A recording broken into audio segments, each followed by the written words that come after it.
읽은 말씀 갖고 예수님의 비유 7번째 좋은 신앙인이 되자, 이런 제목으로 같이 은혜를 나누겠습니다. 저희가 어떤 것에 대해서 좋다 안 좋다 그럴 때 그 기준이 애매하기도 하고 또 사람마다 이렇게 그 느낌이 틀리기도 하고 이제 그런 경우들이 많이 있습니다. 가령 똑같은 음식을 먹을 때 어떤 사람은 맛이 참 좋다 그러는 사람이 있는데 너무 짜네, 뭐 너무 맵네, 이제 그런 그 경우도 있습니다.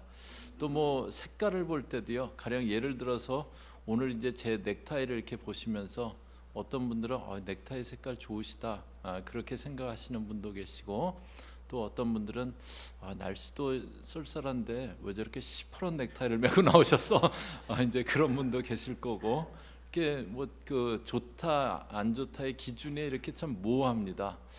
그래서 이제 신앙도 좋다 그렇지 못하다 그런 부분이 이렇게 혼돈스럽게 생각하기도 하고 그러는데요.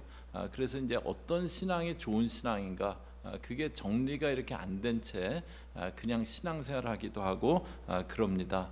오늘 이제 저희가 읽은 그 비유는 등불의 비유입니다. 등불을 켜서 이렇게 그 뭐 평상 밑에 집어넣거나 아니면은 그릇으로 덮어놓거나 그러지 않는다는 그런 그 비유인데요.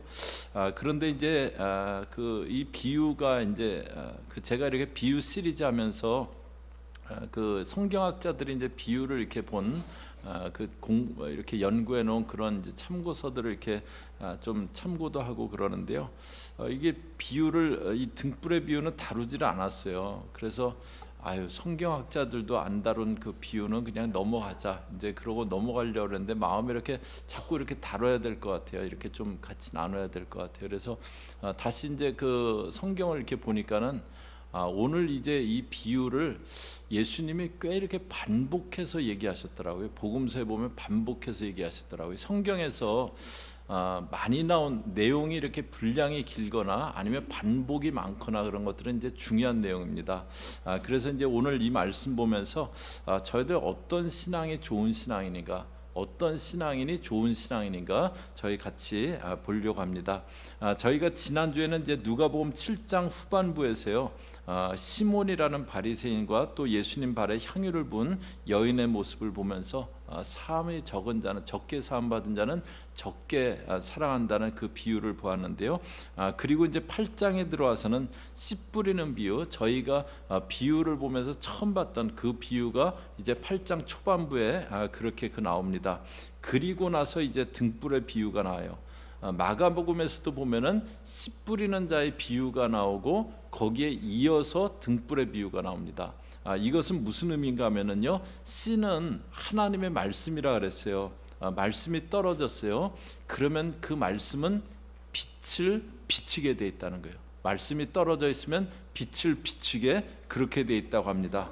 저희 16절 한번 보시면은요, 누구든지 등불을 켜서 그릇으로 덮거나 평상 아래에 두지 아니하고, 등불을 켰어요. 그런데 뭐 특별한 경우가 아니면은 그것을 이렇게 빛이 안 비치게 그릇으로 덮어놓는 그런 경우 없잖아요. 평상은 이제 침대 같은 건데요. 그 밑에 이렇게 불을 켜서 집어넣어요. 안 비치게. 그렇게 하지 않고 등경 위에 둔다고 합니다. 등경은 이제 등불을 놓는 그 스탠드인데요. 그 위에 놔서 이렇게 빛이 비치게 그렇게 한다는 겁니다. 그러니까 하나님의 말씀이 떨어지면 빛을 발한다는 거예요. 하나님 말씀의 특성이 있는데요. 히브리서 4장 12절 보시면은요, 저희 앞에 보시면서 같이 읽습니다. 시작. 하나님의 말씀은 살아있고 활력이 있어 좌우의 날선 어떤 것보다도 예리하여 혼과 영과 및 관절과 골수를 찔러 쪼개기까지 하며 또 마음의 생각과 뜻을 판단하나니, 여기 보면 하나님 말씀을 뭐라고 했냐면 살아있고 활력이 있다 그랬어요. 하나님의 말씀은 살아있다는 거예요. 살아있는 게 있으면 움직이거나 뭐가 일어나게 그렇게 돼 있잖아요. 그러니까 하나님 말씀이 떨어지면 뭔가가 일어나게 돼 있다는 거예요. 17절에도 보시면요, 숨은 것이 장차 드러나지 않을 것이 없고 감추인 것이 장차 알려지고 나타나지 않을 것이 없느니라. 숨었는데 드러나지 않고 감추었는데 알려지지 않을 게 없다. 이건 무슨 얘기냐면요, 진리는 반드시 나타나게 돼 있다는 거예요. 진리가 있으면 반드시 드러나게 돼 있다는 거예요. 말씀이 떨어졌는데 아무 빛도 비치지 않고 아무 일도 일어나지 않고 그러지 않는다는 거예요. 그런데 만약에 그런다면 뭔가가 잘못된 겁니다. 그런데 이제 실제로는 그런 경우들이 많이 있어요. 말씀으로 인해서 아무런 일도 일어나지 않아요. 신앙으로 인해서 아무런 일도 일어나지 않아요. 아무런 변화도 일어나지 않습니다. 신앙인들 가운데 그런 경우가 꽤 많이 있어요. 신앙생활을 오래 했어요. 예배도 계속 꾸준히 드렸고, 그런데 삶 가운데는 아무런 변화도 없는 거예요. 그 이유가 뭘까? 18절에 보시면은요, 18절에 보시면 그러므로 너희가 어떻게 들을까? 스스로 삼가라. 어떻게 들을까? 지금 어떻게 말씀을 듣고 있는지 그것을 잘 보라는 거예요. 말씀을 어떻게 듣고 있는가? 말씀은 살아있다고 했는데, 그런데 만약에 그 말씀이 나에게 아무런 일도 하지 않고 있다라면 문제가 있다는 거예요. 뭔가 잘못된 모습으로 말씀을 대하고 있다는 거예요.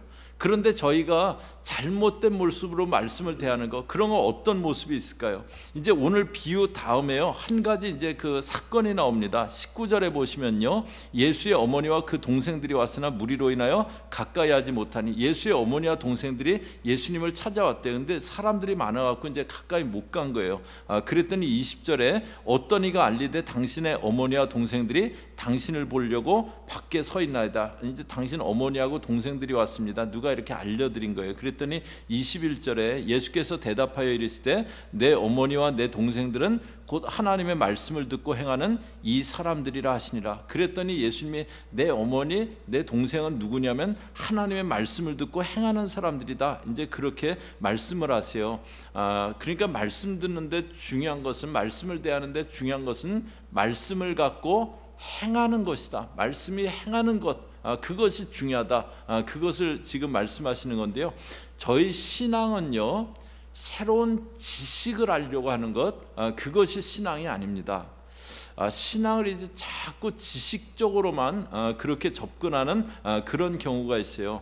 실제로 이제 오늘 이 예수의 어머니와 동생들이 찾아온 이 일이요, 마가복음에 보면 조금 다른 배경하고 연결돼서 이제 그 나옵니다. 마가복음에 서기관들이 예수님이 귀신의 왕 바알세불을 힘입어서 귀신들을 쫓아낸다, 그렇게 그 비난을 했어요. 서기관들은 성경 지식이 많은 사람들이에요. 그런데 그 성경 지식을 갖고 예수님을 판단했습니다. 그 일이 있었어요. 그러니까 이제 예수의 어머니하고 또 동생들이 미친 자라고 얘기 듣지 말고 집에 갑시다. 그리고 예수님을 데리러 온 그 상황이에요. 그래서 당신 어머니 모친이 왔다, 동생들이 왔다니까 예수님이 누가 내 모친이고 내 동생이냐? 하나님의 말씀을 행하는 자가 내 모친이고 동생이다. 이거는 가족의 가족을 무시하는 그 얘기가 아니고요, 하나님 말씀을 행하는 것, 그것이 중요하다는 것을 예수님이 말씀하시는 거예요. 서기관들 말씀 많이 알았어요. 성경을 이렇게 복사해 갖고 필사하는 사람들이기 때문에요, 성경을 많이 알았습니다. 그런데 그 지식을 갖고 뭘 하냐면 다른 것을 평가하는 거예요. 예수는 바알세불 귀신의 왕을 힘입어서 그 일을 한다고 그렇게 비난하는 겁니다. 그 지식이 많이 있지만 그것이 행함으로 전혀 나타나지 않는 그 신앙에 대해서 예수님이 지적하고 계시는 거예요. 말씀은 듣고 행하는 것이 중요하다, 그것에 대해서 말해 주시는 겁니다. 저희 신앙은요, 그래서 지식 공부하는 것, 그것이 신앙은 아닙니다. 지식 공부가 신앙이 아니에요. 한국의 강원도 황지에 예수원이라는 아주 그 귀한 이제 신앙의 공동체가 있습니다. 그곳은 1965년대 미국 목사님인데요, 토레이라는 목사님이 강원도에 이제 가셔갖고 거기서 밭을 개간하고 그러시면서 이제 그러면서 세우신 공동체예요. 그러면서 쭉 그 한국에서 사시고 한국 땅을 위해서 기도하시고 그리고 한국 땅에서 이제 그 소천하신 그런 분이신데요. 그래갖고 한국에 대해서 잘 아시는 이제 그런 그 분이신데, 그분이 한국 교회에 대해서 이제 한국을 잘 아시니까 한국 교회에 대해서 흥미로운 그런 얘기를 하나 하셨어요. 저희가 이제 교회라고 할 때요, 그 한자로는 어떻게 쓰냐면은 그 교육할 때, 뭐 학교할 때, 그 배우고 가르치고 하는 그 교자, 한문으로 그 교자를 씁니다. 회는 모일 회자를 쓰고요. 그러니까 배워서 가르침을 받는 곳, 그곳이 이제 교회다. 이제 그 한자로 이제 그렇게 하는데요. 그분이 그 한자가 교회라고 쓴 그 한자가 잘못됐다는 거예요. 그래서 사람들이 저희 한국 교회 그 크리스찬들은 교회는 자꾸 모여서 뭔가 배우는 곳이다 생각해갖고 배움에 열심 내고 그러면서 그냥 머리만 커진, 그냥 이론만 무성한 그런 신앙인들이 많이 있다는 거예요.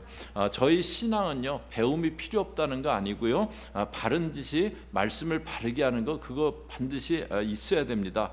그러나 깨닫게 된 말씀을 지켜 행하는 것, 그것이 신앙이에요.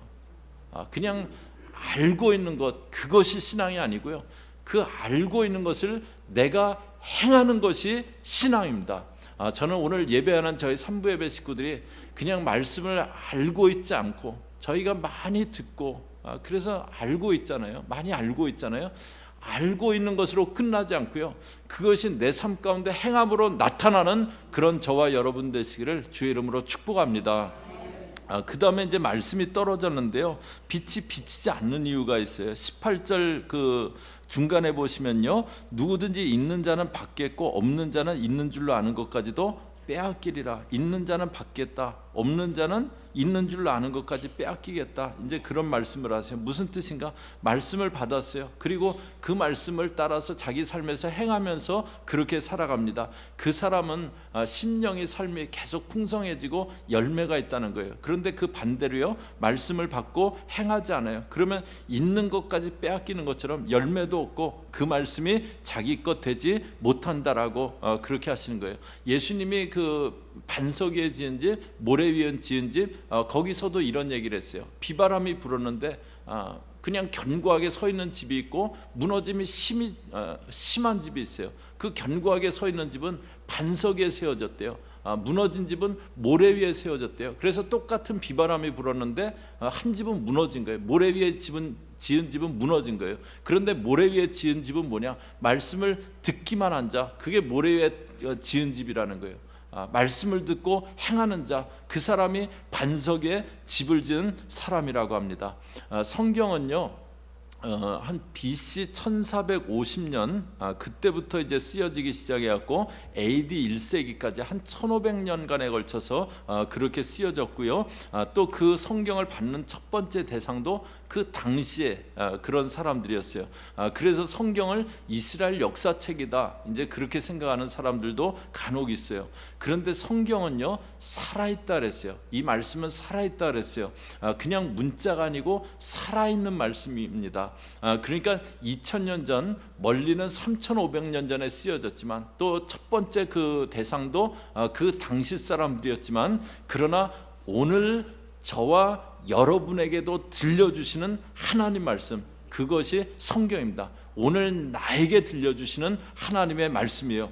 그러니까 말씀을 받을 때요, 이 말씀이 지금 나에게 들려주시는 말씀이다, 그 마음으로 받아야 됩니다. 지금 이 말씀은 지금 나에게 들려주시는 하나님의 말씀이다. 이 말씀이 나에게 지금 무엇을 하라고 하시는가, 그 마음으로 말씀을 받아야 됩니다. 그런데 저희가 그러지 않기가 쉬워요. 그래서 그냥 알게 된 말씀 갖고 자꾸 어떤 다른 거 평가하는데 쓰기가 쉽습니다. 말씀이 어떤 다른 거를 이렇게 잣대가 돼 갖고 평가하는 거예요. 이 일에 대해서 옳다 그르다 평가하는 잣대가 되고, 또 사람에 대해서 뭐 부족하네 넘치네 그렇게 평가하는 잣대가 되는 거예요. 이제 그러기 제일 쉬운 사람이 접니다. 이 예배실에서 접니다. 아멘. 네. 제가 이제 말씀 사역을 이렇게 시작할 때 내가 행하는 것, 또 정말 그렇게 행하려고 하는 것, 그것만 이제 전해야지, 그런 그 마음의 생각을 했는데요. 근데 뭐 계속 말씀을 준비하고 전해야 되다 보니까 말씀을 딱 볼 때 이렇게 어떤 마음이 드냐면, 이게 무슨 내용일까? 그리고 이 말씀을 어떻게 전해야 될까? 그것만 막 먼저 생각이 드는 거예요. 근데 주님이 계속 도전하세요. 이 말씀은 먼저 너를 향한 말씀이다. 네가 먼저 적용해야 된다. 이제 그걸 도전하시거든요. 에스라라는 서기관이 그랬습니다.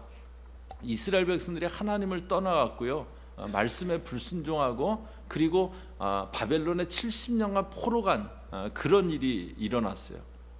그때 이제 학사 에스라가 마음 가운데 백성들이 하나님 말씀을 떠나서 이제 이런 일이 일어나는데 내가 백성들에게 하나님 말씀을 잘 가르쳐야겠다라고 그것을 마음에 결심을 합니다.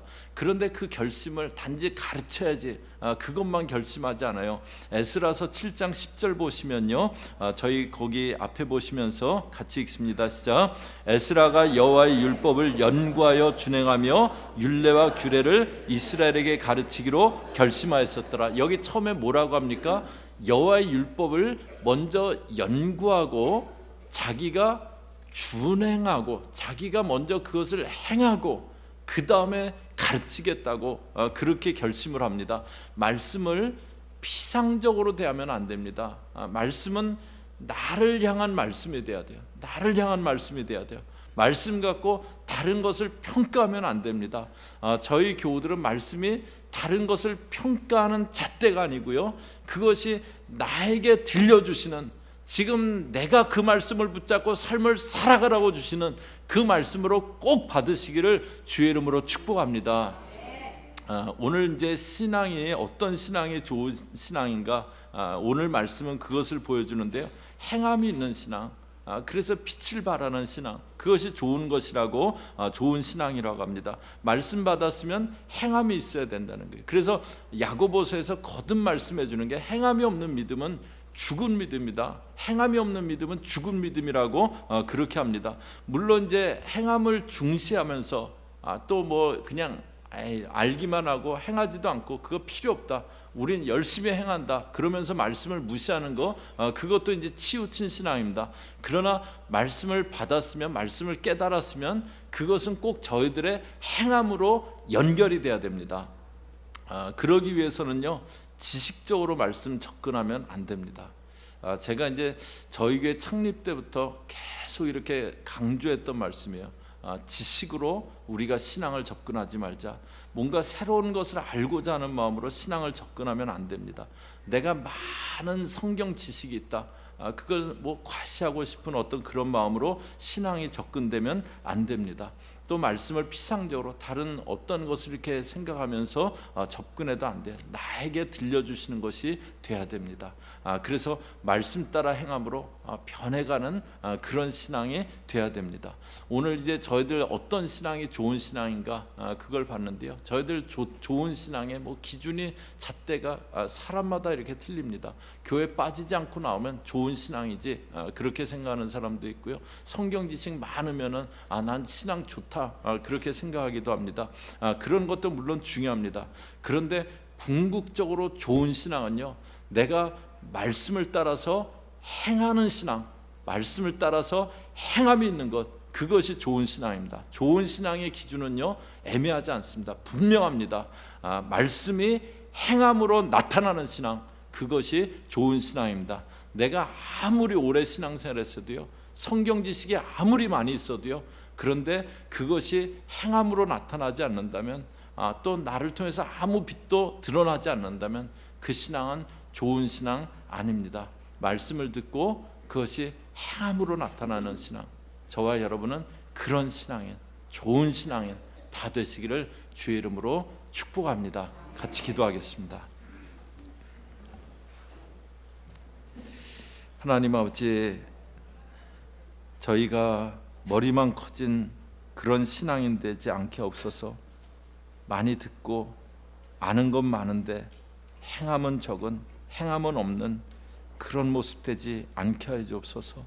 내가 알고 있는 그 말씀을 내 삶 가운데 정말 부여안고 삶을 살아내려고 하는, 삶을 살아가는, 삶에서 그 행함이 나타나는 그런 신앙 되어지게 저희 모든 교우들 붙잡아 주시고 함께하여 주시옵소서. 예수님의 이름으로 기도 올리옵나이다. 아멘.